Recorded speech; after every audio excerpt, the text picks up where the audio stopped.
Stampers, it's Kevon from ktstamps.com, creating cards for you. Today we are going to learn how to do the technique called braided ribbon. Isn't this beautiful? I hope that you can see this wonderful technique. Here's another card. Now you can see it just a little bit better. And then our last card, and this one is a little bit hard for you to see, but again, it is using the technique. So let's get started.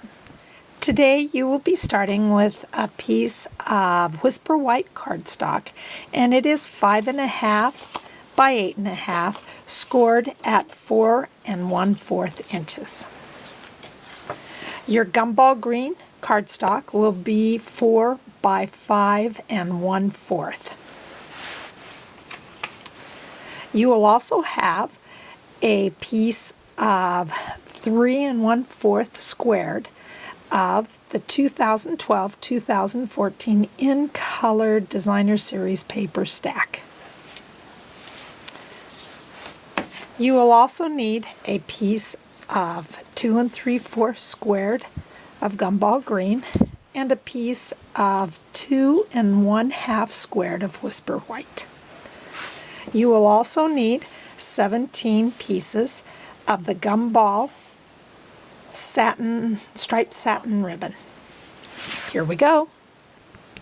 The first thing that you will want to do is grab your Hearts collection framelits, and the second framelit you will want to grab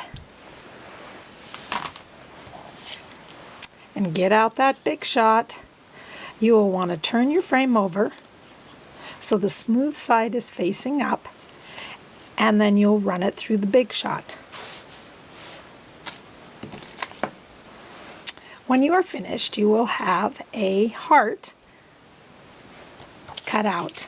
On a scratch piece of gumball green, you will take your Hearts of Flitter framelits and you'll take the scallop,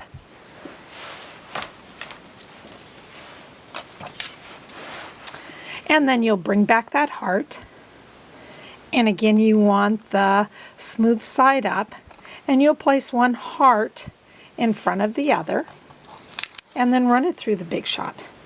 If you add a Post-it on top, it keeps them from sliding.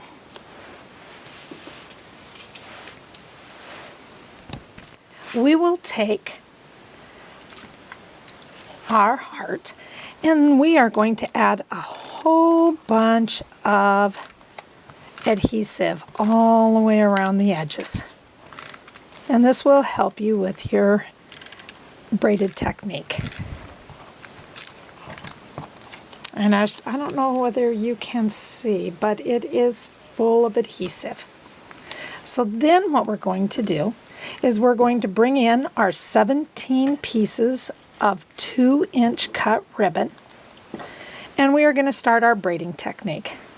The first thing that you will want to do is you want to get your first piece so it just covers the edge. But you want to try to keep it as much in the middle as possible. Your second piece then is going to be like a crisscross. Don't worry about whether they're running off the edges, because we will always cut those. This is what the front looks like, and this is what the back looks like. I'll try to zoom it in while I crisscross my ribbon.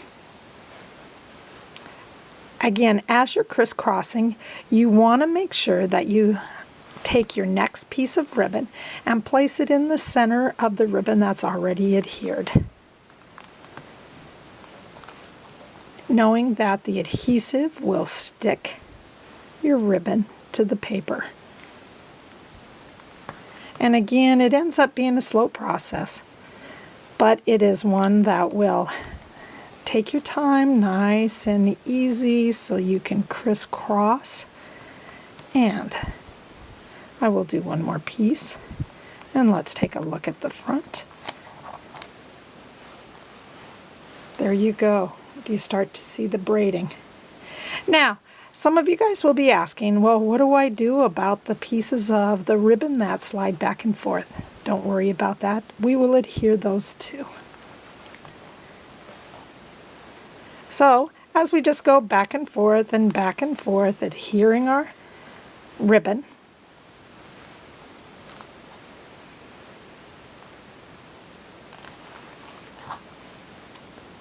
we will take a piece of Scotch tape when we are done and adhere all those loose ends.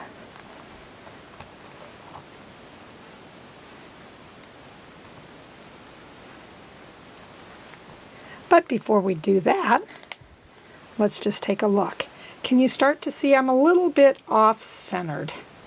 But again, this is what the back will look like. Let me grab a couple of pieces of Scotch tape. And it doesn't matter, they don't have to be down on any surface. You're just placing them on top to keep the ends from flying away. And then what we do is that we will take our scissors and all we're going to do is cut. And we're just cutting the outside, so then nothing will show.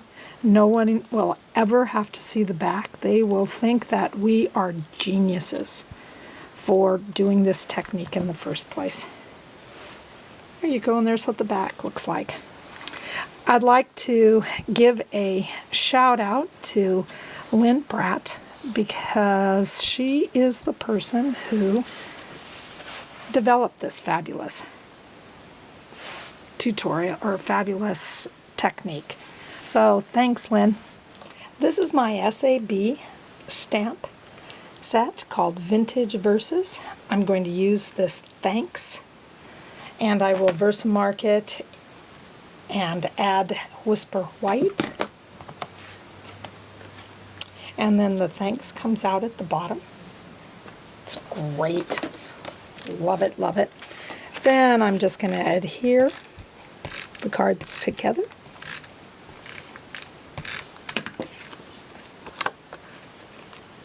And hopefully I can get it in the center.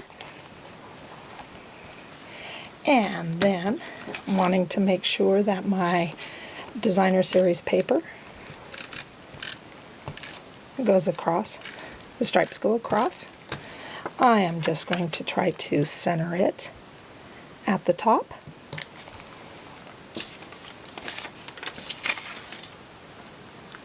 And then before I do anything else, I am just going to adhere, just every now and then add just a little bit of adhesive. Some people may want to do two-way glue. You can use Tombow. I've just found that this is really easy to do. And again, I'm just going to put it on the outside of the card, just to kind of give it a little bit of texture. This is what it looks like, and it kind of just really shows off the braided ribbon.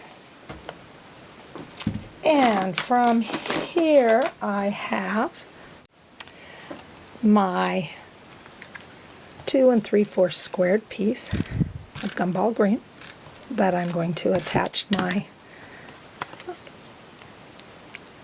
to the stripes. And then I am going to just add dimensionals in the 4 corners. And again, I have not had any problems with the ribbon moving at all. And I'll add the 4th one on.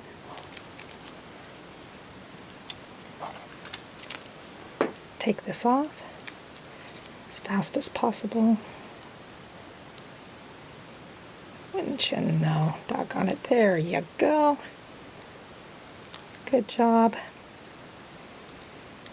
And it seems like I have just a couple of ribbons down here that are looking like they're floating. If all else fails, then go ahead and put a little of adhesive on here. And again, I want to center this. And voila! I just have this absolutely beautiful card that I have the perfect person I want to send this card to. And again, bringing in my other cards so you can just see. Again, one with the flower and another heart, and again with another heart. This is a great technique. It kind of just makes a card pop. Please send me your finished images. I will place them on my blog. I would love, love, love to have you share everything you can with me. And please feel free that if you enjoyed this video, please go to my online store and order, or you could also go to just my blog and leave a wonderful comment. I am loving comments that I am receiving. Thank you, thank you, thank you.